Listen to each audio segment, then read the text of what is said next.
What Barack Obama said is they made great progress on education and health care. That was Barack Obama. What the fuck? Okay, so last night we had the South Carolina debate, the final debate for the South Carolina primary in the next coming days. And right off the bat, let me just say, this debate was awful. Completely insufferable, nauseating. It actually made me feel bad. When I was done watching it, I felt just terrible that I had to sit through that. And when I was going back, doing some research, finding points for this video, it was so hard. It was so hard to sit through a lot of this again. And just bear with me. We're going to get through this. My first point I want to make is the moderators were just terrible.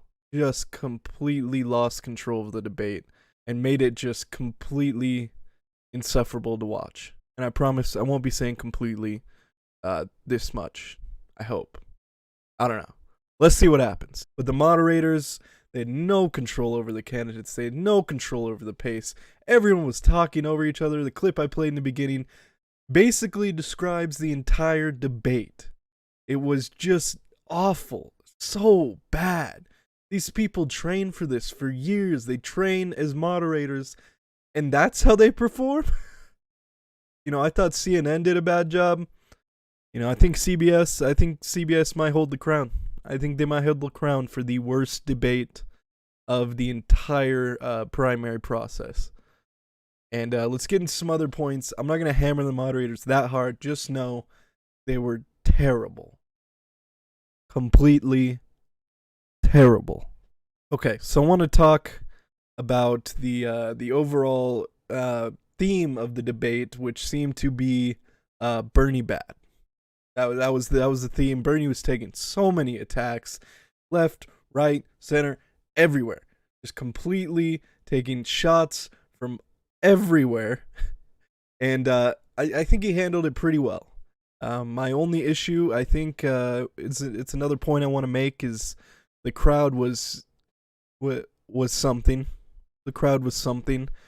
You know, I don't have any proof. I don't have anything, but there was a lot of cheers for Bloomberg. Let me tell you something. I don't think people are that excited about Bloomberg. I don't think when Bloomberg says some stupid, generic Democratic BS that people are going to be cheering as loud as they were last night. That was weird. I saw reports that the tickets cost up to $3,200, and if you have $3,200 to shell out for a ticket to one debate, yeah, you probably are for Bloomberg. Okay, there's also reports that you know, you can sponsor the debate. That's a big way to get in. You know, people are also I mean, this is just speculation. People are speculating that he, you know, bought a bunch of tickets, gave them to people to come cheer for him and boo the progressives. There was tons of booing for Warren and Sanders. It was really bizarre. And there's that.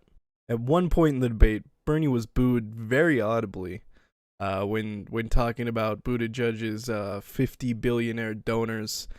And compare that to literally every other debate when he gets cheered very loudly for making that same point. Is very strange.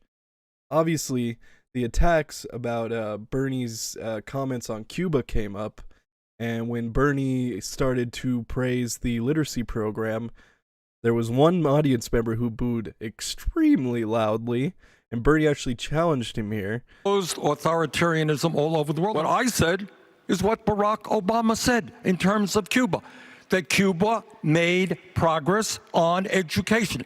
Yes, I think, really?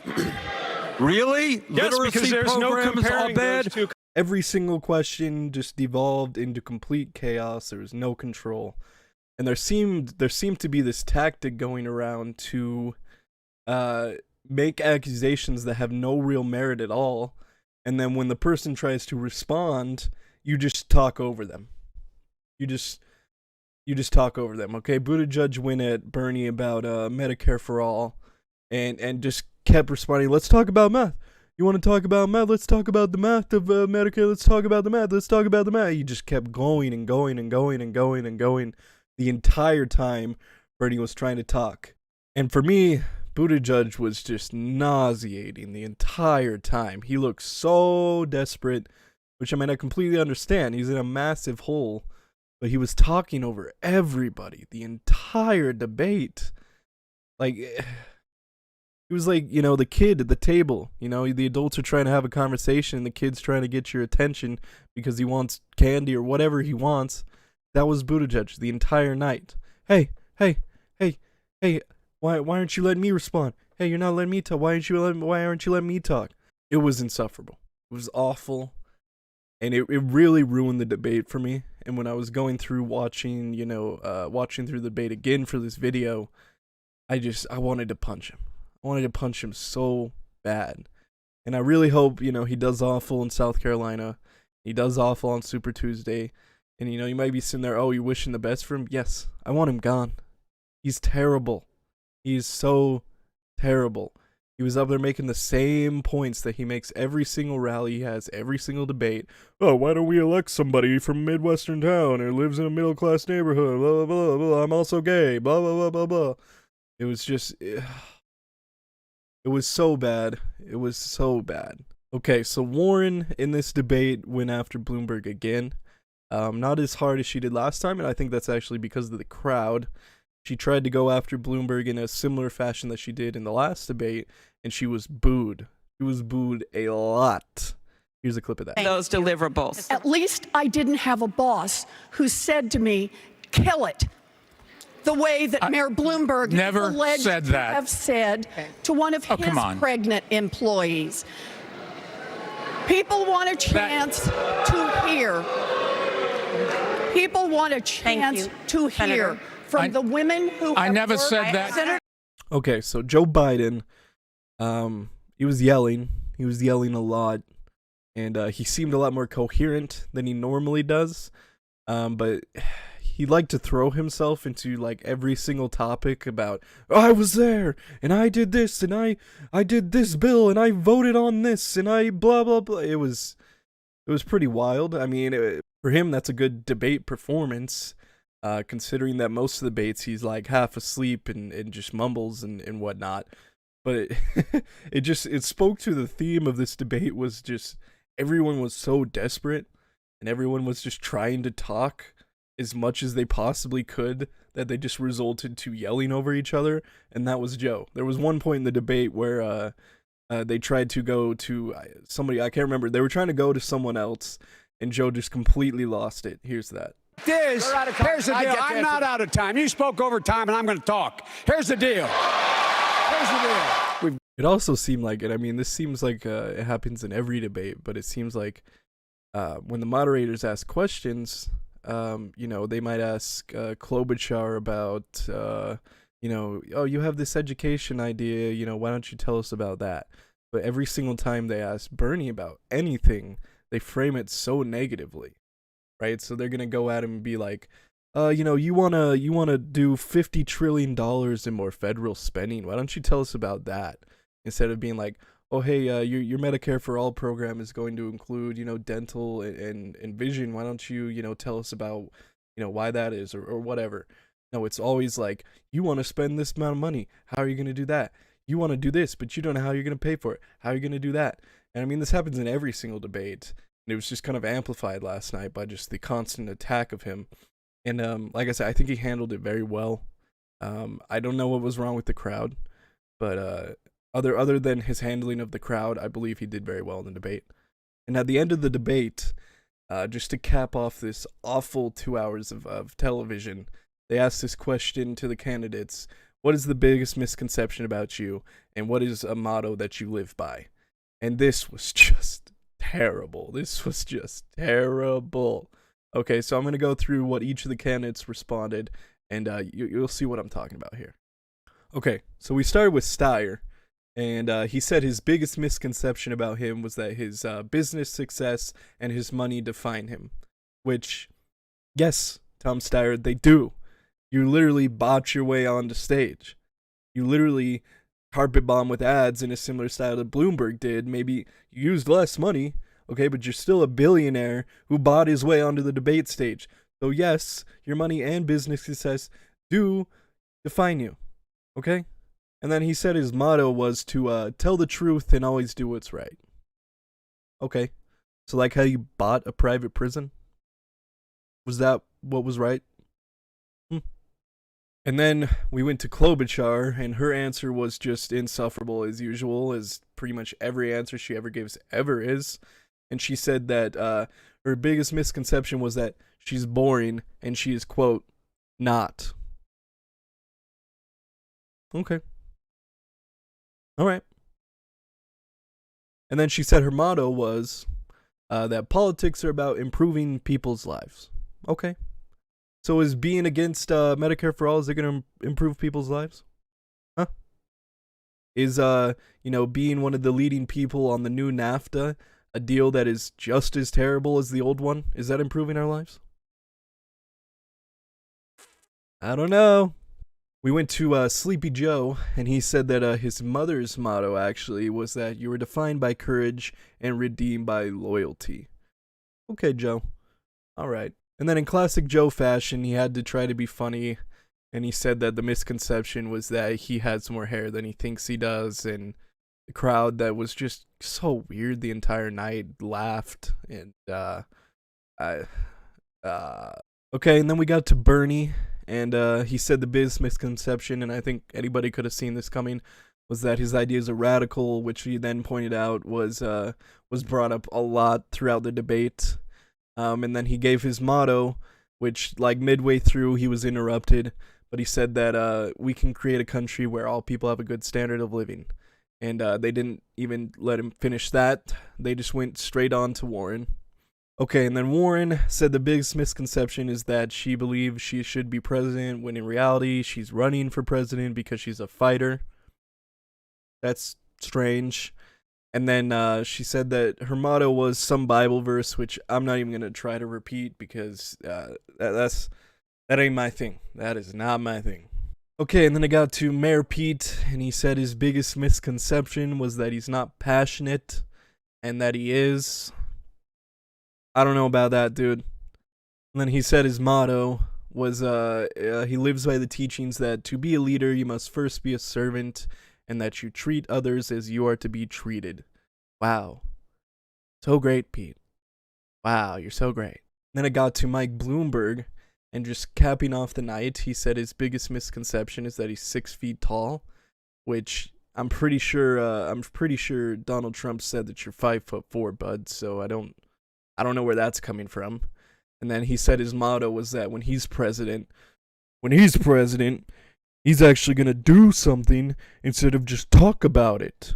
Okay, and then in just a bizarre moment that just caps off this terrible debate, they get finished with the questions, and then one of the moderators is like, okay, well, thank you for watching the debate. And then the other one's like, no.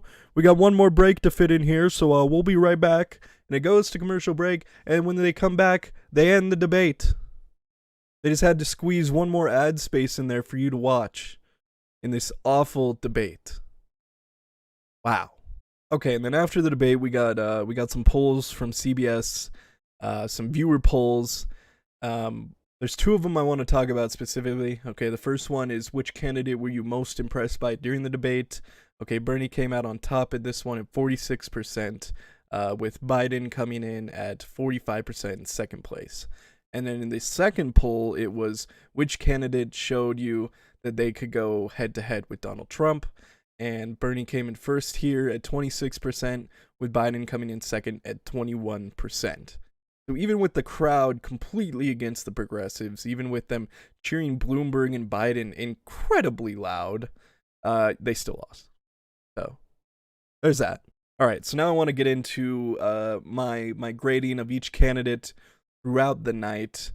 Okay, so I'm going to be moving from left to right as far as where they're positioned on the stage, and that's left to right for me watching, not the actual stage. Okay, so Bloomberg, I'm going to give a D, and this is purely based on the fact that he did better than last debate, but again, that bar is so low that it really only warrants a D- or a D.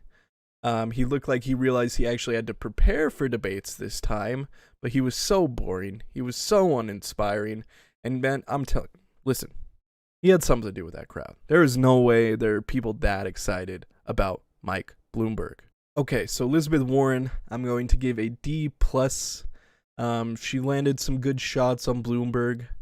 During one point, she said that Bloomberg told a pregnant employee to, quote, kill it. And she said it with a lot of muster, let me tell you. She's always pretty competent in debates. She is a good debater. But she's trying to pull this whole thing again where she's like, oh, I'm progressive, and me and Bernie, we share the same values, but I'm better than him. And it's so disingenuous at this point when you've accused him of being sexist and you've accused him of having no plans and all this other stuff. But then again, being like, oh, we're buddy and blah, blah, blah, blah, blah. And so, yeah, she gets a D+. Okay, I'm going to give Bernie Sanders a B, and this is actually the highest grade I'm giving in this debate because it was terrible. I think Bernie, he was getting attacked a lot. He handled it pretty well. He didn't get a chance to talk very much because everyone was trying to talk over him. And I also believe he should have like called out, like he should have done something about the crowd. That crowd was super suspect, and that's my only gripe. I mean, obviously I can't give him a great grade because he didn't really get to talk very much. He didn't get to talk about his ideas very much. He was just getting yelled at and trying to respond in that way. So he gets a B. Okay, so Sleepy Joe. He gets a C- because he wasn't so sleepy last night. Seemed a lot more awake, seemed a lot more involved, but it was just so much of him yelling. Just so much of him yelling. It was insane.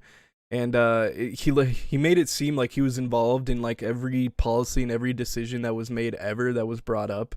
Every single thing they brought up. I was there, and I did the bill, and I was in China, and it was quite a sight to see. I mean, he is desperate at this point. South Carolina is his last stand. Even if he does win, I believe it'll be a very small margin, and I think this might be one of the last times we see Joe Biden out there. At least I hope so. Okay, so I'm going to put Buttigieg and Klobuchar. I'm gonna put them together because they both get Fs. They were terrible, insufferable, nauseating, just horrible. And both of them, I mean, not so much Klobuchar, but Buttigieg, like I've said, just trying to talk over everyone. So desperate, just like a child, man. Just so bad. And, I think Buttigieg is bad most of the time, but I was struggling to keep watching last night, specifically because of Buttigieg. Because he was talking over everybody, and it was completely disrespectful, first of all, which, I mean, a lot of the candidates in debate, they don't follow the rules very well, but he was just blatantly just going at it, and the moderators kept having to tell him to stop, and he was just, keep going, Bernie's trying to talk, he's like, hey, Bernie, hey, why don't you tell me about this? Hey, Bernie, hey, and then Klobuchar was up there being her usual, God, she's so bad. She's so bad. She is so insufferable. And I mean, I know I've used that word a lot, but that's really the only word I can think of in this situation. She was up there giving her usual nothing politics, trying to be humorous in a debate that was so heated and so unhumorous that it stood out so bad. It was so bad. She wasn't trying to talk over people as much, but she was still just awful, man. Okay, and then we get to Steyer. I'm gonna give Steyer a D-. He was bad as well. He took a big shot from Biden over his private prison, over the private prison he bought, and he got very heated when defending himself there. He was also participating in the yelling over everybody else. The only reason I'm not giving him an F is because I found him less nauseating than Klobuchar and Buttigieg. Okay, so that concludes my video reviewing the awful South Carolina debate. If you liked the video, make sure you give it a like for the YouTube algorithm. Let it know that you like my content and that you want to see more. If you want to stay up to date, subscribe. And let me know what you thought of the debate in the comments below. Thank you for watching.